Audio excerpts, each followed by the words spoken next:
Olá, senhores estudantes. Estamos aqui dando continuidade à análise dos exercícios do livro do David Griffith de Mecânica Quântica. Estamos aqui com o problema 2.18, ok? Nesse problema, ele fala do assunto agora, o item, né, sobre a partícula livre, a compreensão do sistema de partícula livre.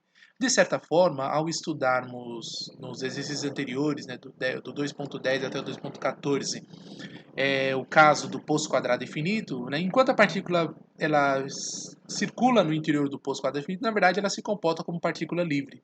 Tá certo? O que acontece é que ela vai encontrar uma barreira de potencial em algum momento, né, que faz com que ela sofra reflexão, por exemplo. Né? Então, essa é a diferença. No caso da partícula livre, é uma situação onde de fato o potencial é zero e a partícula não encontra nenhuma barreira de potencial.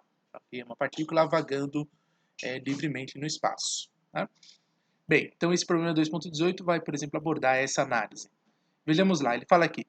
Demonstre que essa função, essa quantidade, que é a solução para a partícula livre, né, eu vou mostrar ali a pouco, né, que é essa solução para a função de onda para a partícula livre, a constante de normalização vezes e elevado a i vezes k, que é o número de ondas numa determinada região do espaço, vezes a posição da partícula, mais b, que é uma outra constante de normalização, vezes e elevado a menos ik vezes x. E as quantidades C, cosseno de kx mais D, seno de kx, são maneiras equivalentes de se escrever a mesma função de x e determine as constantes C e D em termos de A e B, e vice-versa. Tá? Aí ele faz um comentário aqui. Né? Na mecânica quântica, quando o potencial é igual a zero, V igual a zero, as exponenciais representam ondas móveis, né? E de mesma e são mais convenientes, né, na discussão sobre partícula livre, considerando que senos e cossenos correspondem a ondas estacionárias, as quais surgiram naturalmente no caso do poço quadrado infinito. Ok? Então, o que ele está tratando aqui é o seguinte: quando você tem a descrição da partícula livre, por exemplo, você vai fazer a solução da equação de Schrödinger para o caso de um potencial igual a zero, que seria a situação da partícula livre, a solução da equação de Schrödinger, que é essa daqui, né, o operador de energia cinética, corresponde à energia total do sistema.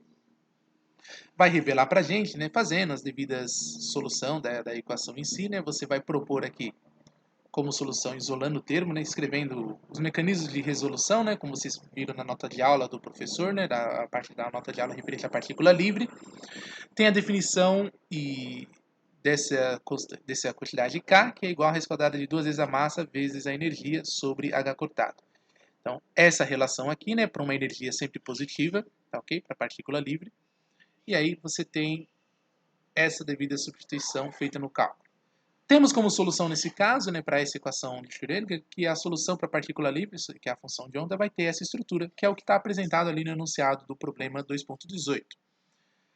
Então fica determinado através da normalização, definir quem são as quantidades A e B, né, e a definição de K como sendo apresentado lá.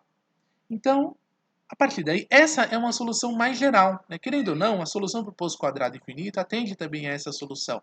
Só que lá, devido às condições de contorno que você tem no poço quadrado infinito, né? Então, quando chega a partícula, chega na barreira de potencial de uma parede e da outra parede do poço quadrado infinito, você tem as condições de contorno permitem tratar essa solução de forma, no caso particular, onde você cai nas relações de funções senos e cossenos apenas, que são funções que descrevem os estados estacionários, que é o que acontece no poço quadrado infinito. Tá, ok? Então, aquela solução é um caso particular desse, né, que é quando você impõe a diferença, né, de resolver os problemas envolvendo o poço quadrado infinito e a partícula livre é apenas as condições de contorno. Aqui você não atua as condições de contorno com a barreira de potencial. Essa é a diferença. Portanto, essa solução ela nos conduz, né, a escrever a função de onda completa, né, que seja a função de onda só para o caso da partícula em movimento. Né? Então, veja, por exemplo, essa exponencial aqui, com o expoente positivo, representa uma onda que está avançando, né, ao longo do trajeto que a partícula está fazendo. Né?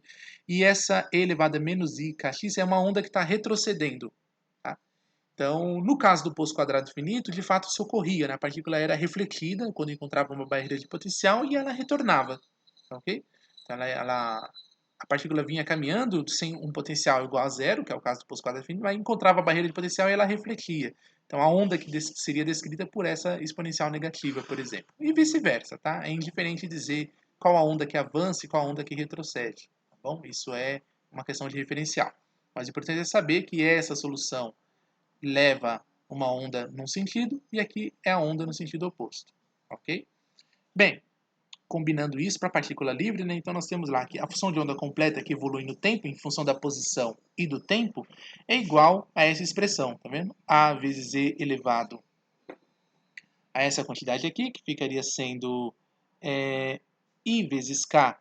Opa, deixa eu apontar aqui, né? I vezes K, que multiplica X menos H cortado K sobre 2M vezes o tempo, que é a parte que evolui no tempo, na relação da energia, né? K, lembra que ele é raiz quadrada de 2 vezes a massa vezes a energia sobre H cortado. Então, se você substituir aqui, você tem a expressão da energia, a frequência, né? Você tem aqui a frequência angular. Mais B, que multiplica E elevado a menos IK vezes X mais H cortado K sobre 2M vezes o tempo. Bom, então agora você está com a função de onda completa aqui, né, com relação ao caso da partícula livre. Daí você pode atribuir, né, comparando com o que a gente conhece para o caso de uma onda que avança e retrocede, né, ao longo das posições, você tem aqui, tá vendo? X mais ou menos a velocidade da onda vezes o tempo. Isso aqui é uma quantidade constante, né, que isso aqui é chamada de fase da onda, né? Essa aqui é a fase, que é o argumento das expressões. Ou você ainda pode entender, né, como sendo x sendo, na verdade, menos mais da velocidade vezes o tempo, né? Porque aí isso aqui também é uma constante, né? É uma relação que envolve essas quantidades aqui com relação à posição e o tempo. Tá? Então aí você consegue escrever a posição em função dessa velocidade da onda e o tempo que ela evolui. Com isso, né, você pode tratar então, né, que no propósito aqui, né, diferente que apenas da frequência, né, da frente de onda, né, você tem agora as chamadas frentes de onda, como a gente aprende em Física Básica 2, né, que é prestado em função de K, que a gente pode também escrever dessa forma, tá vendo? Que é a função de onda numa frente de onda, né, a função de onda em K, ela é igual a vezes E elevado a I vezes, tá vendo? Kx menos H cortado K quadrado sobre 2 vezes a massa vezes o tempo, tá vendo? Essa estrutura é bem conhecida em clássica, né? Quando a gente estuda ondas na mecânica clássica. E aí temos então aqui que esse K agora, né, que ele vai ser definido para esse tipo de amplitude, né, para você amparar, né, essa relação do K ser negativo das ondas, né, que se movem pela esquerda, né, vamos dizer assim, né, para a esquerda de um processo, você vai ter então aqui K sendo definido como mais ou menos raiz quadrada de 2m e sobre h cortado. Então o sinal agora desse K, desse número de onda, vai ser, quando ele é positivo, significa que você tem aqui, a onda está se movendo para a direita, vamos definir assim. E quando K for negativo, é movendo-se para a esquerda. Lembre-se que agora vamos ter que seguir um referencial o tempo todo para a gente analisar o movimento da partícula livre. Então, por caso de uma partícula livre se deslocando em uma única dimensão, vamos seguir aquele padrão que existe no sistema de coordenadas que a gente tem, né? Então, se você tem um plano cartesiano, o deslocamento da partícula na direção x, vamos manter essa convenção de que quando a partícula se deslocar para a direita é quando K é positivo, quando a partícula se deslocar para a esquerda é quando K é negativo. Claro que esse diferencial poderia ser interpretado no sentido o contrário, né, se poderia fazer, mas vamos manter agora esse padrão, uma questão de organização, como a gente faz em mecânica clássica também. Você tem definido a origem do sistema de coordenadas e quando você avança no sentido positivo, costuma ser representado para a direita, tá bom? Com isso, né, a gente tem que lembrar da relação de de Broglie, que faz parte dessa análise, né, porque aí eu vou ter que definir esse K em função dessa relação, que aí o momento linear da partícula que está se deslocando atende à relação de de Broglie em função de K e H cortado aqui, ok? Pela relação de de Broglie, dá para a gente ver, quando a gente aprende em física moderna, que você define a velocidade da onda, né? Se a velocidade ela é uma velocidade quântica, né, definida aqui. E o que você define, nesse caso, é, atendendo a essa relação, agora, pegando o módulo de K, depois a menos do sinal fica definido só o sentido da onda, de um lado para o outro, atende a essa relação, né, a velocidade da onda seria a raiz quadrada da energia sobre 2 vezes a massa da partícula. A raiz quadrada disso me dá Veja, a energia, né, que no caso a partícula apenas tem puramente energia cinética, então é só, na visão clássica, seria a massa da partícula vezes a velocidade ao quadrado sobre o fator 2, tá aqui. E se você compensar dividindo por 2, dividindo pela massa, você simplifica aqui. Dividindo por 2, você tem um fator 1/4, então fica a velocidade ao quadrado sobre 4. Quando extrai a raiz quadrada, fica então a velocidade da partícula. No contexto quântico, o que você tem é um fator meio envolvendo a velocidade para a partícula, que pode ser expressa agora dessa forma, na verdade, tá vendo? Porque na visão clássica, você tinha essa expressão, né, para a velocidade de um objeto qualquer, de uma partícula. Seria 2 vezes a energia sobre a massa da partícula. Aí realmente dá a velocidade como a gente conhece, que é massa vezes velocidade ao quadrado sobre 2. Massa simplifica com massa, só sobra a velocidade ao quadrado sobre 2. 2 simplifica com 2, que daria simplesmente a velocidade ao quadrado. E aí você extrai a raiz quadrada e tem puramente a velocidade da partícula. Só que no mundo quântico tem esse fator 2, né, conforme o professor discutiu lá na aula, na videoaula que eu passei para vocês estudarem, né? E aí, a relação entre a velocidade clássica e a velocidade quântica, a princípio, ficaria com esse fator 2, né? Mas aí isso ainda está estranho, não está muito bem definido.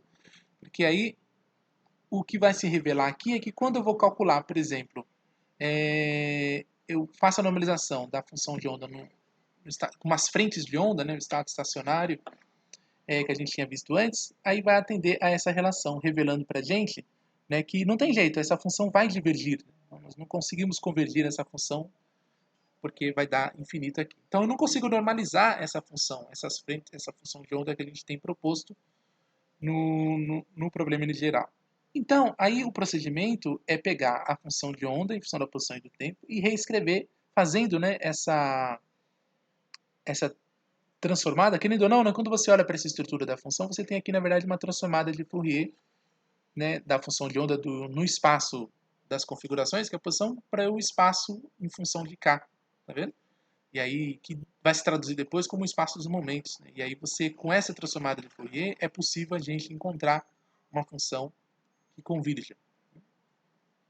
Bem, com esse raciocínio todo, né, dá para, de fato, reescrever essa função via esse tipo de transformada, né, como está aqui na equação 2.102, que vocês viram lá na nota de aula, e você então consegue definir quem é essa função, essa fase, né, essa função de fase da equação 2.100. Né? E aí você tem aqui igual então a 1 sobre raiz quadrada de 2, e aqui fica a função de onda no estado inicial, né, no tempo igual a zero, vezes essa quantidade e elevado a menos i kx dx, que é a transformada, podemos dizer, inversa, né, daquela que você tem. Então você pode percorrer esses dois espaços, né, ter a função de onda em função das posições e a função de onda em função de k, que é o número de onda.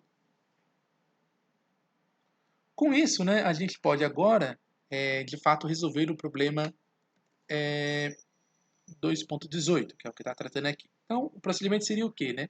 Só recordando, né, como a gente acabou falando aqui mais, né? Então, o que ele quer é que faça a demonstração de que essas quantidades, e definir quem são os seus e ds, né? Elas são maneiras equivalentes de fazer, né? Em função aqui dos cossenos e dos senos, como a gente fez no caso do posto quadrado infinito, e comparar com essa solução. Vejamos lá. Então, eu pego essa função que descreve a partícula livre, a vezes e elevado a i kx mais b vezes e elevado a menos i kx, é igual, então, a essa relação aqui. Isso é usando a relação de Euler, tá vendo? E elevado a i kx é a mesma coisa que cosseno de kx mais i positivo vezes seno de kx, mais b, que multiplica aqui com um sinal menos, né, na exponencial, então vai ficar cosseno de kx menos i seno de kx, que é igual, então, aqui eu posso pôr o A e B em evidência, em soma, né? E aí você tem cosseno de kx mais, e aqui pela diferença, né? Vezes I, A menos B em evidência, seno de kx. Aí você pode organizar essa expressão assim, né? Ficando com... Aí compara, né? Com a solução assim, C vezes cosseno de kx mais D seno de kx, que é o que ele mostra no enunciado. Com isso você pode comparar por associação, de que quem multiplica cosseno é A mais B, que é igual a C também, e quem multiplica seno é D igual a I vezes A menos B. Com isso, né, nós temos que C cosseno de kx mais D seno de kx é igual a C, e aí você, por associação, isola, né? Que cosseno de kx de fato é E elevado a I kx mais E elevado a menos I kx sobre 2, que é o próprio cosseno, e o D e o seno, né, vai ser E elevado a I kx menos E elevado a menos I kx sobre 2i. E aí, veja, você pode agora associando 1 meio C menos ID vezes E elevado a IKX mais meio de C mais ID vezes E elevado a menos IKX. Com isso, ó, veja que, de fato, tudo por associação ó, é possível já agrupar os termos, né? Quem multiplica exponencial aqui é A vezes E elevado a IKX, quem multiplica essa outra exponencial negativa é B. Então, com isso, por associação, você tem lá que A vai ser, então, meio de C menos ID, e B vai ser igual a meio de C mais ID. Então, é isso que ele pediu. Ele queria que você escrevesse a quantidade A em função de C e D, bem como a quantidade B em função de C e D. Ok? Então, isso atende ao problema 2.18. Ok? Até a próxima.